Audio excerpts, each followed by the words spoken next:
Well, with the new standards, we were kind of looking for something that went along with patterns in the sky.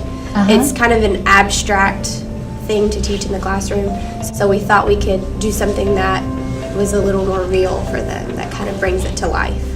These kinds of science concepts are really hard for them to understand without a really authentic learning experience. I definitely think that we got that today. So when they see it on, this big dome with all the directions around them, they're able to just, I think, collect it in a way that's much more realistic than what I'm able to present to them in the classroom. He was talking about the dark side, the night side of the planets, and they understood it with the graphics and what he was telling them. Well, at that age, they really need a concrete example of what they are learning. And what I'm going to do is I'm going to fly around the planet so that you can see the day side and the night side. We are right there with that little bullseye. Does everybody see where we're at? Yeah! Now I'm going to fly around. We're going to go to the night side of the planet. These lights are all the big cities on the other side of the planet. So if you're an astronaut and you're in outer space, you get to see all those lights. And I see some of you guys are pointing to this, which is our sun. When we're in school, all we can do is look at books and maybe we'll do maybe a activity or something.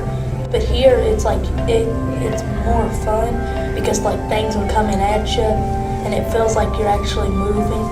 Yeah. So close up, it looks like stuff's coming straight at you. You can see stuff way better than from a textbook, and it's easier to when you look up, it's easier to see everything else. Felt like I was in the sky. It really felt like you were moving in there, so it was awesome. In 15 minutes, I think they learned more than they would in a whole week of school learning without having the feeling of being in space. It was a great way to have a lot of children to get this experience of Earth and space. And there's probably some kids who have very inquisitive minds who are very bright, but until they see it in a way that's meaningful to them or interests them, we don't know that this child has the potential or the want or the desire to be a scientist. I was so excited that I got to see Orion because that's my favorite kind of constellation. I loved it. I'm still dizzy. It's easy to learn. The visualizations are excellent, and as well the instructor that you all have is top-notch. He's really able, I think, to keep their attention, to give them demonstrations in ways that's actually interesting to them and to get them involved in the process. How come I can't see the moon right now?